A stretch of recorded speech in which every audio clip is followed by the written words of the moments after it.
வீரா serial இன்றைக்கான எபிசோடில் என்ன நடக்க போகுதுன்னு ஒரு சின்ன ப்ரோமோ ரிவ்யூ பார்க்கலாம் வாங்க. என்னோடய ரிவ்யூ பிடிச்சிருந்தால் லைக் பண்ணுங்கள். மாறன் வீராவை கூட்டிகிட்டு கோவிலுக்கு வந்திருப்பார். அப்போது சாமிக்கிட்ட வந்து வேண்டிக்கிறாரு, கடவுளே எப்படியோ வீராவை கூட்டிகிட்டு வந்து முன்னாடி நிறுத்திட்டேன், முருகா நீ தான் காப்பாற்றணும். அவளும் என்னை நம்பி எதுவும் கேட்காம இங்கே வந்துட்டா. எல்லாம் நல்லபடியாக முடிஞ்சால் உனக்கு 108 தேங்காய் உடைக்கிறேன். என்னோடய லவ்வை அவள் அக்செப்ட் பண்ணிக்கணும், அதுக்கு நீ தான் துணையாக இருக்கணும். என்னன்னே தெரியல, எப்போ இவகிட்ட லவ்வை சொல்லலாம் அப்படின்னு முடிவெடுத்தனும் அப்பத்துலேருந்தே மனசும் உடம்பும் அப்படின்னு நடுங்கிக்கிட்டு இருக்கு.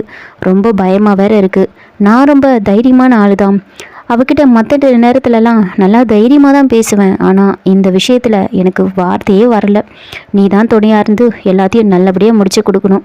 கார்த்தியை வேணா அழகு குத்த சொல்லி சொல்கிறேன். முருகா நீ தான் காப்பாற்றணும் அப்படின்னு வேண்டிகிட்ருக்க வீரா வந்து மாறனை பார்த்து யோசிச்சுட்ருக்காங்க.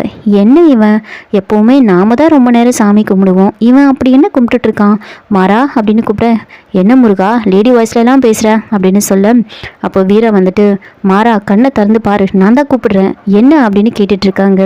இன்னொரு பக்கம் கடையில் வேலை செய்கிறவங்க எல்லாம் வந்து பேசிட்டு இருக்காங்க. டேய் நான் மாறன் அண்ணாவை காலையில் பார்த்தேன், ஒரு பொண்ணு கூட பைக்கில் போயிட்டு இருந்தாருடா அப்படின்னு சொல்கிறாங்க. இதை வந்து கண்மணி கேட்டுட்ருக்காங்க. அப்படியா யாருன்னு பார்த்தியா அப்படின்னு கேட்க, யாருன்னு தெரியல, நான் பார்க்கறதுக்குள்ள அவங்க கிராஸ் ஆகி போயிட்டாங்க அப்படின்னு சொல்ல, எந்த இடத்துல பார்த்தேன் அப்படின்னு சொல்லி கேட்டுட்ருக்காங்க. திருநீரும் மலையடி வார்த்தைலன்னு சொல்கிறாங்க. அதை கேட்டு கண்மணி வந்துட்டு யோசிச்சுட்ருக்காங்க. இதோட இந்த ப்ரோமோ வந்து முடிச்சிருக்காங்க.